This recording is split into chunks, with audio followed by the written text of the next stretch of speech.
Hello, everyone, and we're going to do a part 2 on the Garret Lou controversy. I did a part 1 about a week ago, or whenever it first erupted, and a lot of people watched it and interacted with it, so I figured I'll do another one. Obviously, there's a lot more information that has come to light and developments on this, so we are going to talk some more about it. So, several things that I want to note. Number one, let's get this off my chest first, is that in the first video that I did not notice that there was 2 hearts on board. So this actually makes the call a lot worse, because now she cannot beat all of the heart semi-bluffs that Garret may have. She cannot beat if it contains an ace, king, or queen high semi-bluff, right? So yeah, so that makes the call a lot worse, actually. And keep in mind that with the hearts, unlike with the clubs, she does not have the jack of heart blocker, right? To the semi bluff. So for example, Garret could have had jack queen of hearts, which would be, straight draw, open-ended straight draw, and a flush draw. So yeah. So that makes it actually a lot worse. But it's really irrelevant, because I never argued in the previous video that the call was even remotely correct, from any strategic point of view or anything. And nobody really argues that. Like, even Lou herself, all she says is, I had a read or whatever. And at this point, she's making the argument that she had a pair, which we're going to get back to in a moment. But whatever she says, no one is arguing. There isn't a single soul who knows this game that argues that the jack high was correct, even though it is in fact within Garret's range to have a 7-8 of clubs, in which case it would be correct. In other words, if you know. So if she knew for a fact that Garret is doing this with the 7-8 of clubs, then it is correct to call, even though she's not a huge favorite at all. But given given the odds that the pot is laying you, it is correct to call. Anyway, let's get this off the. Let's dispense with this little factoid here. Okay. Secondly, so Garret posted an update. This time he posted it on a poker forum. What was it, 2+2? I'm not sure. But anyway, a long discourse in which he basically accuses a collusion happening there. And now he's calling the hand illegitimate. He's not saying the word cheating. And he's keeping it ambiguous there. There's something illegitimate going on there. And so he claims that there's a whole cheating ring going on there. He doesn't know exactly how they're cheating him. He knows he was cheated. So the conclusion is foregone, but how exactly it's happening, he doesn't know, but he knows there's a cheating ring happening. He's accusing, Brian is somehow involved. He's the guy who palmed 3 chips off Robbi's stack. So supposedly he's involved. Beans is involved, and Nick Airball is involved because he had a meal. They all went out to dinner, and then he lent someone $175,000, like a whole big thing going on there. So first, let me respond to that. The first thing I would say is that my first reaction reading Garret's post is, I'm going to have to be honest with you, I'm going to confess, it did make me doubt my my judgment of Robbi's innocence. So prior to reading that, and initially, I had believed that she was innocent, and I was almost positive that she was innocent. I did not, I deemed Garret's claims to be just simply sore loser. I mean, he had nothing going for him other than she called when she shouldn't have. After reading that post, it does raise some questions. I think the biggest, the biggest reason, here's the interesting thing that occurred to me, and that, to me, this is the most incriminating of all. I'm not sure if Garret meant that explicitly in his post, because a lot of it was rambling and disjointed, and it just didn't really add up exactly what he's getting at with all that, like what his theory exactly is, and I'll get back to this in a moment. But for me, what struck most salient about that post is the fact that she is not prosecuting Brian. So he took 3 chips off of her stack, and she immediately chose, I'm not going to prosecute. So the question is, I'm not going to pursue this. So the question is, in and of itself, is not necessarily a sign of guilt, but it could very well be that he was getting paid. That's what I mean. That's how he was getting paid, right? So if he was the accomplice within HCL, within Hustler Casino Live, within the staff, that he was the guy that was somehow arranging a method of cheating and signaling card information to Robbi or her confederate within the game or whatever, then obviously he would have to get compensated. And this would be a very convenient way of doing it without ever anyone noticing it, right? Because she can't meet him in person. He can't have a track record on the bank, in the bank statement or anything, right? So it has to be completely untraceable. So how would you do it in an untraceable way? So yeah, how convenient. He just palms a few chips, and most likely no one is ever going to notice it. Obviously, she's not going to press charges, because otherwise, if this was a truly act of thievery, then how does he ever think? How would he ever think? How would this Brian ever think that he can get away with it? I mean, if any high stakes poker player sitting in a typical casino loses 3 high value chips, I mean, they lost $15,000 that's gone from their stack, they'll instantly report it to the casino. They run the cameras in reverse. They see what happened. They find the thief. You lose your job. I mean, how would he possibly think to get away with it? The only possible way that he would consider that I might get away with it is that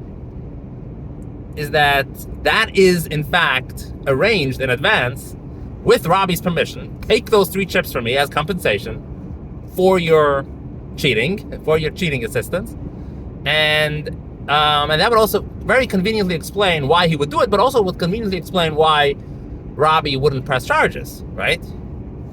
So that, to me, that was the biggest thing out there that was very suspicious to me. All the other things that Garret was saying was just so, he wasn't driving at anything. And let me just be more specific here. He's kind of conflating a lot of different things here. He mentions all this stuff that Nikki Airball was giving, he met him only a few days ago and he was spotting him 170,000, 80,000. What does all this matter? His cheating allegation doesn't relate to people spotting others' money, right? That's about knowing the cards.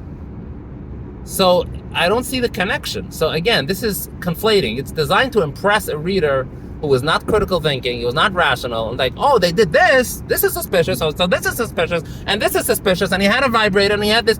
All of these things is kind of like a death by 1,000 cuts is what he's trying to do here.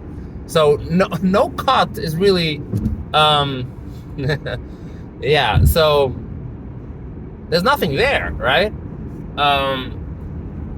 The onus is on Garret to offer proof of an actual, genuine cheating scheme in which the cards are known by someone who is then signaling to Robbi or her confederate within the game, who's then transmitting it back to her, whatever. But there has to be something real, something concrete. So the vibrating thing, it's a nice theory, but you have to have evidence. And you also have to have not just a theory of transmitting it to Robbi, but who is getting it from the server and how. So otherwise, you can't really make this cheating accusation. And so far, there is very little, very, very little evidence to show any of this. Which brings me back to, I think, the thing that I mentioned in the previous video, but I want to emphasize here again that the main driver, not the main, but the sole driver of this whole controversy is the fact that she made a call that she shouldn't have made. There is nothing else. It's not like there was something that she did or said or signaled or there was some pattern. There's none of that. This is very, very different from the Postel situation, in which there was a very long-term pattern over hundreds of hands. He was only winning on stream. He was only winning when JK, DJK, whatever the director's initials are, was there. There was a pattern of cheating with Postel. And Postel, I do believe he cheated. Obviously, everyone believes he cheated, right? But in this case, there is nothing. The only thing that triggered anything is that the experts are saying that no one would make this call. Okay, let me go back to the claim that she misread her hand. So the question is, I think a lot of people are saying that if she had genuinely misread her hand and she thought that she had the Jack 3, and she did have a Jack 3 in the previous hand, and she had immediately expressed surprise, oh my gosh, what did I just do? I called, I only have Jack high, I thought I had Jack 3, and I made a hero call. Then no one would have ever cast any suspicion on her behavior. Okay, everyone would have understood it, Garret would have understood it, no problem. She would have gotten a pass. So the people who are accusing her are saying the reason we are so suspicious and the reason we think she cheated is because she never expressed surprise at her alleged misreading of her hand at the time, and only later did she claim that she misread her hand.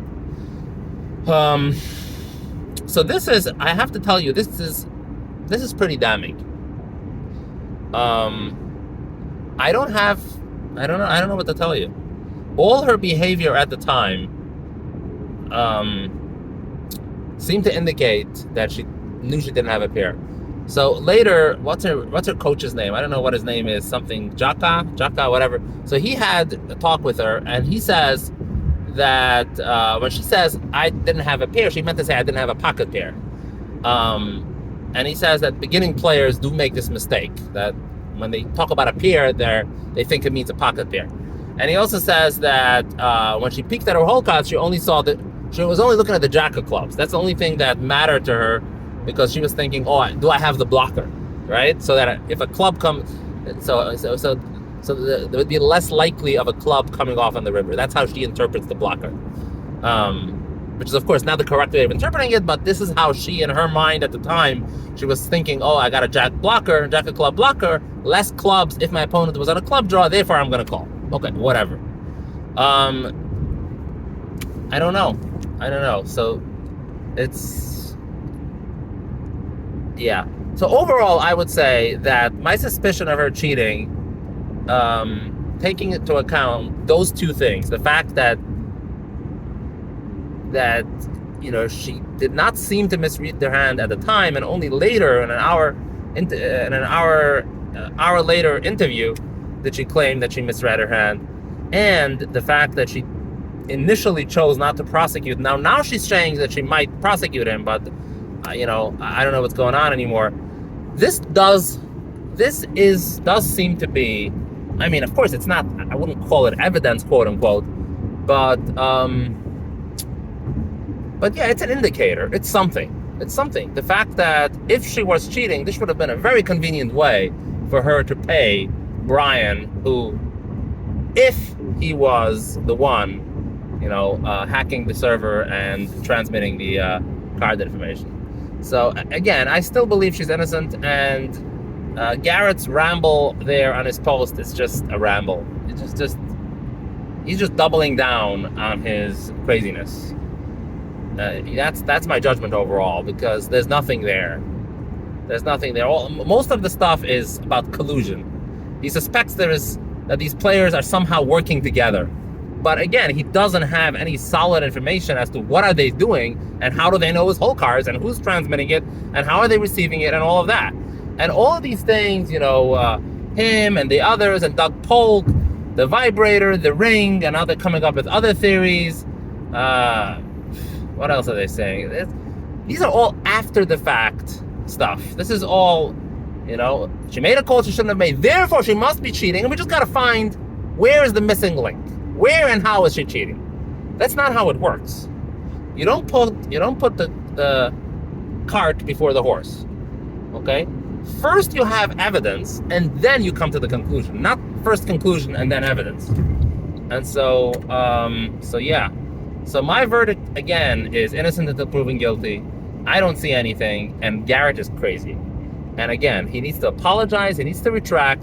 And I want to say one more final thought on this, and that is that I think that Garret used to be a darling of the show. They used to love him because people used to love watching him. Because why? Because he's a pro. He's truly a pro.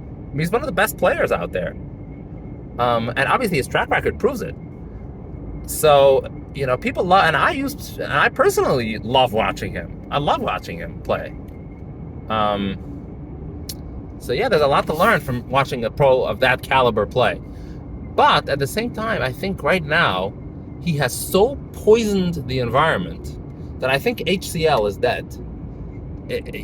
Whatever happens, I think that people will forever be suspicious about playing there. And, he's basically poisoned the well, so to speak. Nobody wants to drink from this well anymore. And he's ruined the whole HCL thing. The whole HCL brand is dead now. And it doesn't matter anymore, And HCL's investigation in this is also, it's a farce. Because what are they going to do?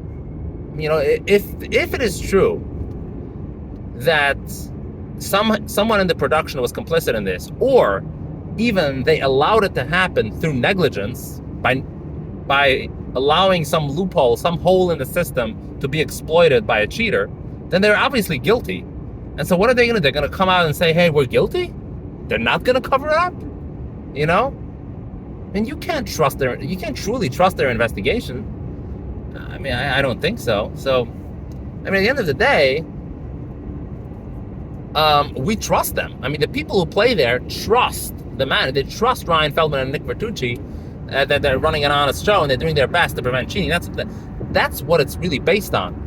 But what Garret has done to them is he has just created this impression in millions of people's minds that there is cheating going on, and you can't retract this. Once you've spread a rumor, you can't take it back, because that's how the impression in people's minds is always going to be there. I'm playing, or you're playing in that show where there was supposedly shenanigans going on, and so I think Garret has done irreversible damage at this point, and every day that goes by in which he doesn't retract his accusation is just another day to sully people's impressions of this game.